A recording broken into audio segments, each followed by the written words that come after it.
special edition Dad Tales Day, Leon. How are you? I'm good. Happy Special Editions Day. This is pretty new, isn't it? Unique. It's new for us. So we normally do these podcasts and we do a couple of topics every week, where this time we've been getting inundated with stories and questions from the Dad Tales family. Yeah. So we thought, what better to do than a special edition at no extra cost, should we add? Freebie. Like everything we do is free. An extra special edition of your questions that you've sent in. Thank you very much for those. And also, we've got a couple of stories to finish off at the end. Yep. So we've genuinely not seen what questions each other have got. No. So this is all kind of off the cuff. So bear with us when I'm going, And do bear in mind that these are our own opinions. Yeah, I was going to say, from the word go, we just need to stress, we're not necessarily right. This is what we think. Don't hold us to account if we say something you think that is immorally wrong. We're just trying to be good dads. And even like say, I think there's going to be a lot of times where we think, ooh. And we're still trying to be a bit light-hearted about it. Well, there is that, yeah. We'll up and admit, we're not perfect. We want to get better, which is why we do this sort of thing. We want to be better dads. We want to try and give advice for people who want to be better dads themselves. Yeah, and people in the same boat we are. Of course we are. We are just... I haven't got a clue what's going on. We are winging every day. Right, so my first question to you, Leon, is what is the hardest thing? So this one is from Jenny, who's from County Durham in this sunny UK. What is the hardest thing about raising children? For me, it's got to be meeting their expectations. In the fact that teaching them what's right from wrong, but making sure you're not always saying no. I find that hardest thing because I don't want to be someone who just goes, no, you can't have that, you can't do this. There's got to be an element of, they've got to learn the boundaries. They've got to learn why we don't do things without me just going, no, that's it. And I think that's the hardest thing for me. Yeah, they've got to learn, though, that no is part of life. Yeah. As well, aren't they? It's that, I think the hardest thing for me is the juggling. It's juggling everything that you're doing, everything that they're doing from a physical point of view, but from like an emotional point of view. I know we've talked on the podcast about kids' emotions and things, but again, it's about them type of that juggling of when's right to say yes, when's right to say no. Yeah. The other thing I find hard as well is, and it's something me and being mindful not to do, is she'll have a different opinion to something than I will. Do you play good cop, bad cop? I'm good cop, she's bad cop, unfortunately. And it's not intentional, it's the fact that she's better at being stern. I am stupid and silly. But sometimes sometimes I'm quick to lash out. So I'll quickly lose my temper quicker than she will. But I'm probably quicker to then not hold a grudge. I don't want to say she holds a grudge either, but she's always bad cop. And I've got to be mindful that I don't cross the line of then the underminer. Yeah, and having fun and playing. And what she thinks is important, I'm not saying there's anything that I don't think is important, but it's making sure that I respect what she's doing for the kids to make sure I don't do that. And vice versa, she'll do the same. If I say no, then we've had a few times where I'll say no, then the kids will go ask mum, and then mum said yeah, and then I've gone, what have you done that for? And she's like, well, I didn't know they'd asked you. They do it to me sometimes as well. Just clever kids that they've figured that system out quite early doors. And I'm sure we've done that with our I did it all the time. Yeah. If I asked my dad for anything, he'd give it, what was that? Yeah, cool, thanks. I didn't know your dad was German. He just looks at it. His beard. You can't understand him sometimes. But yeah, so I think the hardest thing for me is setting boundaries that are realistic, that they're going to achieve from that. Don't want to get too deep, if I'm honest, but I think that's the hardest thing for raising kids. Yeah, I think as well, for me, it's trying to be somebody that they look up to as well. Yeah. So it's doing things, like you said, doing things that are right, but then being able to see you, sometimes just being a bit vulnerable and not doing things that you want to do all the time. Yeah. You know, like you don't always want to go to work, but you have to go to work. The other day, so I did something and I said to Noah, don't be so stupid. And Ava was like, shouldn't say stupid, it's not a word, Dad. It's not very nice to call someone stupid. I was like, you know what? You're right. So set a learning curve for me. But it's nice that my kids will happily not pull me up on that, but keep me in line as well. Because if I'm setting a standard that we shouldn't say the word stupid because it's not nice, then if I say it absent-mindedly, I'm glad they've got the gumption to say, You don't say that, Dad. You told me not to say that, so why? So they hold me to task what I'd say as well, which I like. So my question 2, this is from Liam from Doncaster, so thanks for writing in, Liam. Is spending time at grandparents important, and what would be too much time? So, yes, I do think it is important. I think it's important that grandparents play a role in children's growing up. Both my parents worked a lot when I was a kid, so I spent quite a bit of time with my grandparents, and they taught me loads of stuff. I just think that that's the type of relationship you have with grandparents. I do think you get a little bit more leeway with grandparents, don't you? The kids get away with a lot when they're at their house, and I think as long as them lines of authority don't fade too much, I think spending time with grandparents is important. I don't know if you can put too much time on it. No, I agree, and I think the grandparents are there to push boundaries. I think a parent has to be a certain line, whereas mum, like when I was a kid, my mum would never let me cross a line, but it's okay for my grandma to cross that line. And it's now the same principle now. Like I won't give my kids excessive amount of sweets, but I'm sure mum finds it funny to give them excessive amount of sweets. And I think that's a grandparent's prerogative, to push the limits. They'll fill them up with pop and then send them back to you in the bounce around the house. Do you know that sort of thing? Yeah. I think they're the good cops, aren't they? Yeah. I think the only time where you need to really start considering how much time to spend with them is when they start talking like grandparents. Maybe dressing like grandparents. Well, my two are like a little old couple. They'll just sit and natter and chatter all the way like they're a little old couple. But I think it's really important that they do have those contact time with grandparents, because you got to remember as well, my parents have come from a different generation. Therefore, what I've grown up doing is completely different to what they grew up doing. So they get stories, they get difference. I think it's important to see the difference in generations. Yeah, of course. The lifestyles I've led. Like, I was not unlucky, but the aspect of my grandparents didn't live anywhere near me. So when I saw my grandparents, it was like a treat. So I would see them probably 3-4 times a year, and that was it. So I used to love going to see my grandmas and stuff like that. It's right that they moved away, wasn't it? Yeah, so once I was born. Yeah. Leon's here, get away. Whereas, like, for me, I feel, because I didn't see much of my grandparents, I feel there's an importance that my kids get to see their grandparents more.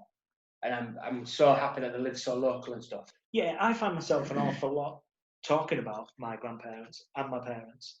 And I think it's important that they know the different generations and what was allowed when they was little, and when I was little, what I was allowed to do and what I got involved in. I think it's nice. I loved it hearing stories about when my parents were little. Yeah. So I think it's good. How do you let your kids down gently? So... I'm sorry, that was from Matt from Derby. Thanks for that, Matt. So when you say how you let them down gently, do you mean in the aspect of they're not allowed something or they've not achieved something? So we talked in one of our earlier podcasts about how you can talk about what our child's aspirations were, what they want to be when they're older. And you mentioned about Noah wanting to be a footballer. Yeah. Being a footballer is a very limited opportunity to actually progress to be a professional footballer. So how do you kind of have them conversations to say, you still want them to achieve the dreams when you may realise that they're not always going to make them? Yeah, I think it's a very difficult one, because you don't want to shatter dreams. And I know so many people who dreams have been shattered. They've had trials at clubs and stuff like that, and then they've just spat Teddy out and kicked Teddy out, and they don't play football anymore. And you think, wow, you've actually got a skill that you did it because you wanted the game you loved. I think I go down that avenue. The reason why they started playing, let's use football as an example, started playing football because they enjoyed it. Yes, there's maybe a light at the end of the tunnel that can pave the way of hardship and things like that. But they still got to go back to the reason why they played it, because they love the sport. So I think that's got to be an element of letting them down. And then if you flip it around a little bit, for me, it's about setting the right level of expectations. So if you tell them that they're going to be a footballer, then it makes it 3 times as hard when they don't make it as a footballer. Whereas if you set the level low and they overachieve, sure, that's a much better life. So we've always said to our kids regarding like Santa and Father Christmas, make a list as big as you want, put as many things as you want on there, but be mindful there's other kids in the world, so you can't expect to get everything because he has to spread all the toys out. So when their list has got things on it that's not arrived, we've already set the expectations of, I'm going to get everything. Yeah. And we also do the other thing as well is, say they want a toy, and it's like 70 quid. Well, if we explain, okay, tell them how much it is and the value of it, when you can get this for, like, say, £15, not too dissimilar what it is, but like rational bargain with them. And mine are quite open understanding of price and stuff. We do try and... Yeah, why do you want this amazing toy when you can have this lovely cardboard box? Exactly. Look at, just use your imagination. This could be a rocket ship. Yeah. Why do you want a plastic rocket ship? And the next thing I'm like, get out of my way, I'm playing rocket. My go. Yeah. But yeah, like I said, I think it's just setting the expectations right. And I think a lot of people misinterpret it and make it hard for themselves by, if they have got a talent, then they home in on that talent too much, in the fact that they're living their dreams through their kids. Yeah, and I see that too much. And then when the dreams get shattered, it's devastating for the parent because they've set the bar so high, but it's worse for the child because they've been put on this pedestal that they're going to make it. Yeah, I think support them as much as you can till it comes to an end. Whether that be at a football club, whether that be in education, whether that be in employment, support them until it ends, and just be there if things do crumble out. It might not. There might be a David Beckham, a Cristiano Ronaldo, a Bill Gates, or whatever it might be. I feel like I'm supporting you on this banjo situation. I'd be very supportive that you're going to be playing this banjo. It's not a banjo. Let's not call it a banjo. It's a ukulele. Sorry. So I'm shouting your dreams already. Terrible support network you are. It's ukulele that. You ever know what you can play. I get on with ukulele anyway. Next question. Keep going. Your question. So this is from Paul from Leeds. So once again, thanks for the question, Paul. It is, my son likes to play with dolls. Is this okay? He's 6. What's your on this?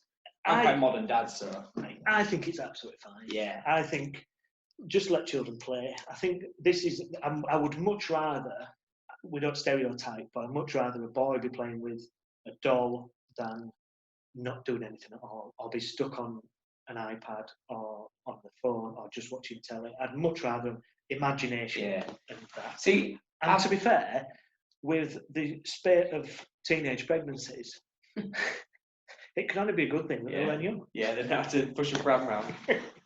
I find this so hypocritical. This not hypocritical, but you had figures as a kid, wrestling figures. Mm. They're not too dissimilar to a doll. Really, are they? It's all in context of, I mean, like, I had wrestling figures and stuff like that. They were near enough the same as a Barbie. But there was one. There was a piece of plastic that represented a person. I mean, like I say, I don't want to go down the old stereotypical route, but I think it's okay. I think girls want to play with cars, girls play with cars. If a girl wants to be a mechanic, girl can be a mechanic. I think we worry too much about Of course, yeah. What kids...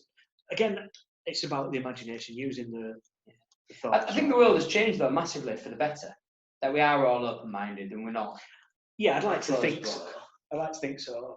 Yeah, I mean, when I was a kid, girls never really played football. No, but my Ava actually loves football. Yeah, so you wouldn't stop her from doing that. No. Although, like, no dances. I've already mentioned this. I wish I'd danced as a kid.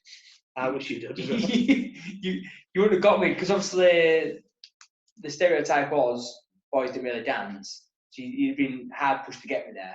Whereas, like, at least now it's more open and there's boys dancing more, which obviously no one feels comfortable in that element. Which I'm so pleased there is, because, like I say, such a life skill. I think it's so important someone who can dance. Yeah, it's good. So envious. My question. So this one is from Danny from Leeds. How do I reduce the times my children are online? It's a tough one, isn't it? The way we go about online is, we're not against them being online, it's what they do with the online.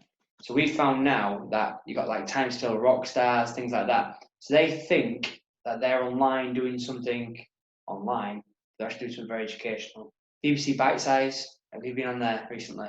So on there, there's like loads of games like Karate Cats, but it's all like maths or English. But they see it as they're online. They're too young mind to distinguish the two between what online is for Lexi, which is social media interactions. Mine are just like on the tablet doing educational things. Roblox we've got into now, thanks to that. Oh man, sorry mate. So that's the way I is at the moment. I don't think it's a bad thing being online. I just think it has to be monitored sensibly. So whenever mine come to like a social media account, I think the ground rules are one of us, me or Amy, needs to have access, not for snooping or thingy, just to monitor what's going on. And education, like not scaring them, but be honest with them. There's people out there that are just wrong. Yeah, there's certain things that you do need to be aware of. Mine, obviously 8 and 15, my middle ones, youngest and middle one. We've done the 2-hour no tech challenge, so they're aware of that. One thing I'm mindful of now is not emphasising it so much, but right, we're going out, all of us leave our phones here, tablets are in the house, and we try and do it that way, trying to get out more and do it. There's no good getting them offline and then them sulking. You've got to get them offline to do something. Yeah, I think that's a big thing. I think people get it wrong as well sometimes. What they'll do is they'll say, right, you're not using the computer or whatever, then not give them something else to do. Because as a parent, we are busy, we're cooking, we're cleaning, we're doing things around the house, which is understandable. So sometimes it's easy to give them devices, but it's about finding times. If you're busy, then let them be on the device time. When you've got nothing to do or you're quiet yourself, then that's the time they should be on them. They should be doing something with you. It's just find that balance. Yeah. Or be online together. Yeah. Do something online together. If you're doing stuff together, then at least that's better than, like you said, just them being off and having to like monitor things and stuff like that. So it's a difficult one because tech's part of our life as well now. Yeah. Kids do need to be aware of it. They do need to know what they're looking at online. And I know you like a poem as well. So for me, do you know, say like if you're busy around the house as a parent, but you don't want them online, give them a challenge or a task to do. So say, write me a poem about such and such. Write me a story about such and such. Well, I'm just putting the washing out and doing the housework. It can take about 30 minutes, right? In 30 minutes, I want something funny and inventive from you, whether it be a picture or something. So give them something to do. Yeah. That takes them away from that. I think that's the key in it, is replacing something with something else. Yeah, because like I say, I think more people just replace it and don't give an alternative. They just say, no, you can't have that. I think it's setting those boundaries. So next question from me. This is from Mark, who's from Howden, very local to us is Howden. What is the best age to introduce my child to exercise? This is a good question. We're both quite fitness fanatic. Yeah, I think it's as early as possible. Yeah. I think it's as early as possible, but without scaring them into doing shuttle runs in the garden. Yeah. I think it's things like go to the park and run around. You know, I'll race you to that tree. I'll do this and that.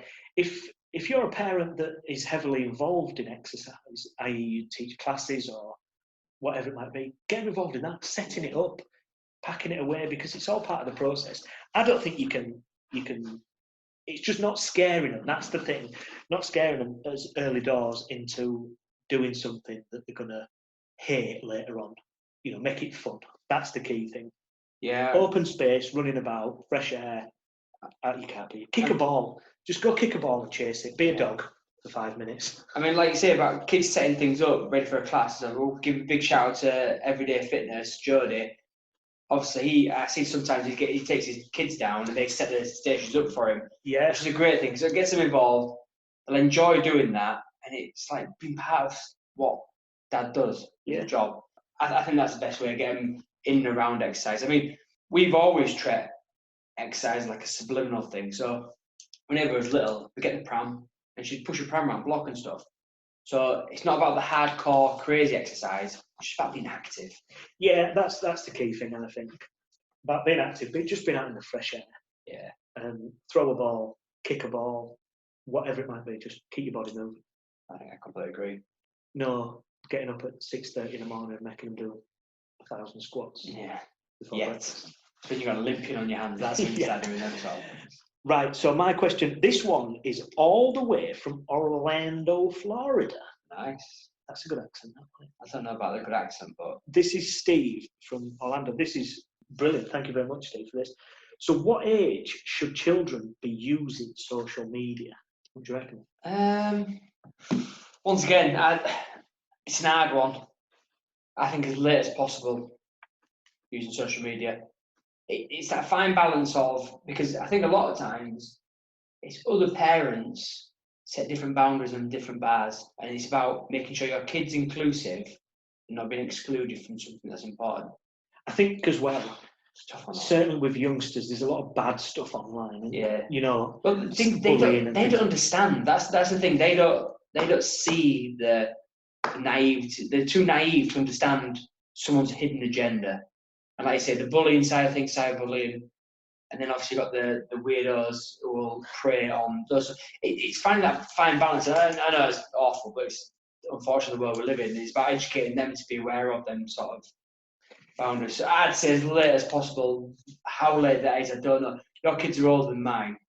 Mine are nowhere near social media age. What's Yeah, your well, age? Lexi's only just sort of moved into certain aspects of social media. I mean, again, it's just about making sure we monitor it right. Andy's obviously nowhere near it at the moment. There's obviously things that I say, obviously things like YouTube. They watch YouTube, but they don't have accounts, so they literally just watch it. It's not like the messaging or people leaving. I think that's part of it, and I think it's a great tool in social media if it's used right. But I think there's a lot of bad stuff. I think it's getting to an age where you can explain to them the negatives of it without scaring them too much. I just don't think there's any rush. I don't think, like you say, you want to try and keep them inclusive with things at school and with their friends and groups and stuff, but just don't see the major rushing. The thing I always find hard is it always seems to be that somebody wants to be parent of the year, so they move the bar every time. So we had this with the Tooth Fairy. So if there's any kids, cover ears, please. So when I was growing up, the Tooth Fairy was, she gave you some money. It had to be something silver, because that was the whole story about Tooth Fairy. She gave you something silver. So pretty much anything silver, the biggest I'm getting is 50p. She thinks whatever. So my kids, inflation, I'm thinking a quid. Especially there, you're talking kids are losing teeth at like between the ages of 2 to the ages of 5, 6. £1 to them is a lot of money. Depends how cheeky they are. Well, there is that. But to a point where, so Ava went to school, she had £1 under a pillar, but her friends are getting £5 notes and stuff like that. I'm like, hang on, there's a level here of who's winning there. Because then do I go, oh, you haven't been as good because Tooth Fairy's not giving you as much money, or then do I just play the game with them? Yeah. It's not giving the £5 that's the issue. It's why do they need £5? The whole magic is you're being given something from a fairy that's magical. Do you get what I mean? Like, yeah. What's the like? What child needs £5? If I was given £5, the kid would be ripping me on teeth. Exactly. But there's this bar that, and it's same with social media. All it takes is one person to put their kid on social media at 5, 6, they're quite active on social media.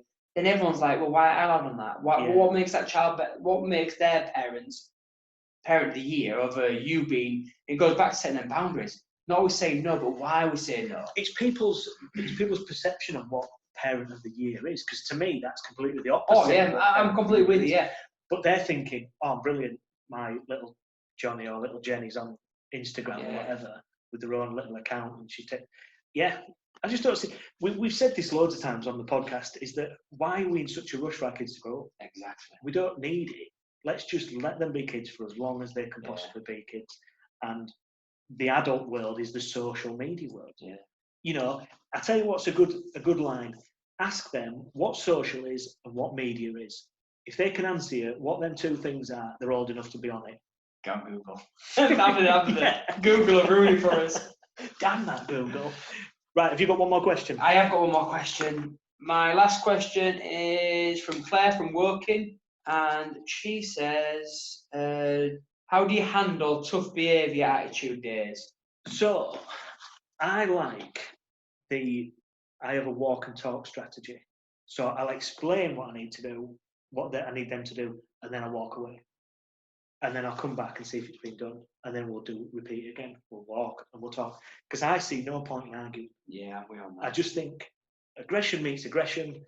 I shout, they shout, we all shouting. Before you know it, we're in a eruption. So I think they realise when you've gone that they need to be doing something. So if you've asked them to get dressed, for instance, time to get dressed.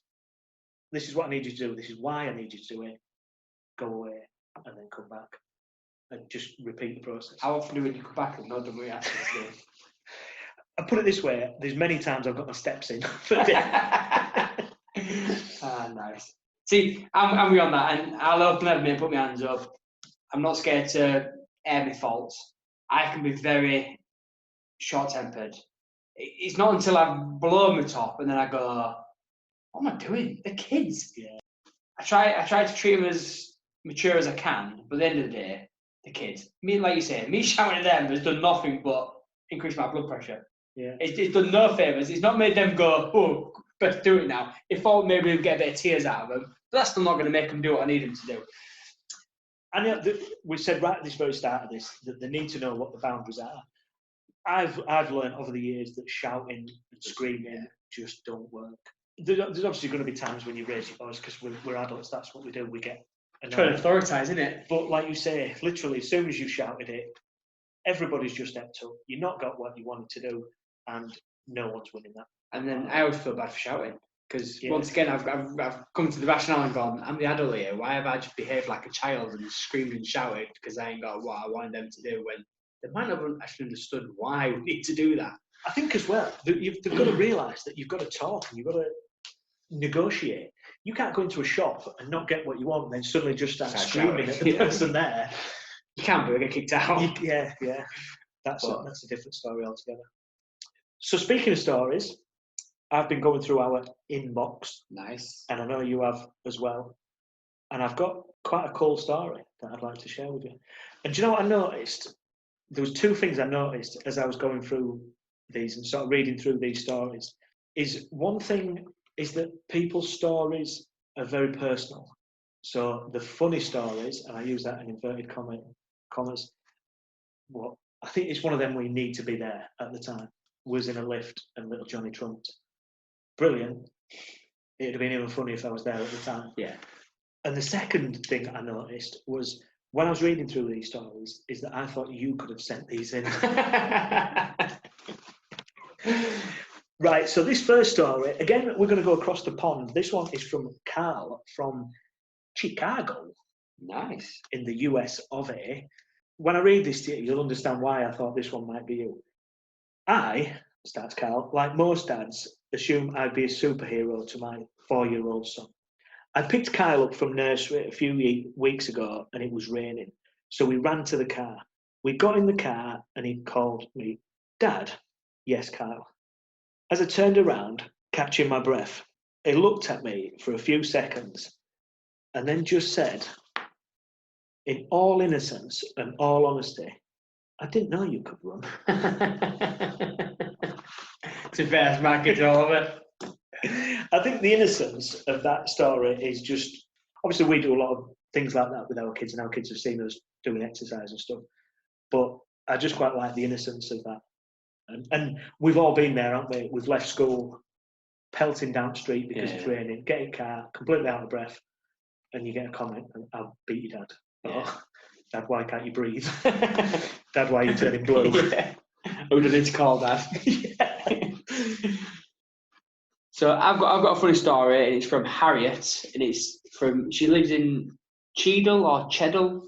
Don't know if you pronounce that. Cheadle. We go Cheadle. I don't know where Cheadle is. Do you know where Cheadle is? It's near Cheddle, I think. We'll go with that. So apologies, Harriet, because I didn't know. I don't know where it is. So Harriet says when she had a child, she went through the conversation of talking to a child about where babies come from, and obviously belly gets bigger and things like that. I don't think it's that extent. So what she said was she had a conversation with her daughter, and obviously passing on the fact that when you have a baby, your belly gets bigger, and obviously the baby's inside the belly. So then her daughter, when they went outside, bumped into a gentleman who had a bit of a portly belly, and she decided to ask the gentleman, was he pregnant? Oh, I love stories like that. I do. Because I think it's so innocent from a kid. There's just such an innocence of them that they're not grasped, and then they've just gone, portly guy. He's got a baby in there. That story could have been so much worse if it was a lady, couldn't it? Exactly, yeah. Yeah, to be fair, you're right. But again, stories like that I absolutely love because it'll be go back to why hasn't that guy got any hair, or why is that guy? There's no malice about it. It's just complete intrigue in their minds that they just when Noah was younger. Speaking of hair, he said to Amy, "Why has that guy got long hair?" So obviously you don't really see many gentlemen with long hair, and he was inquisitive to say, "Why has that guy got long hair?" So he must be able to distinguish that he was a gentleman. Yeah, maybe he had a great big beard as well. Why is that lady hairy and beard? Yeah, I love it. Love questions like that. But yeah, so I just want to thank the Dad Tales family for writing in and contributing, and which is why I decided to do a special one-off, because obviously we don't have a chance to get these sort of things out in the normal episodes, so it was nice just to get together. Yeah, do a full episode, and we'll do more because we've got other questions to go through. Yeah, please keep sending them in. Obviously, email us at dadtales@outlook.com. Any stories, any questions, and we'll just answer them like this. Yeah, hit us up on Instagram, which is dad_tales_. Just send us all the things. Even send us funny photos, send funny pictures. We'll do our best to get it, a shout out, get a mention in there. We love inappropriate pictures, don't we? Of like kids' toys. Yeah, no nudes, please. Inappropriate pictures of toys, things like that. Film scenes that have got a little innuendo to them. Right, thank you very much. We will speak next time. You keep smiling. Keep smiling.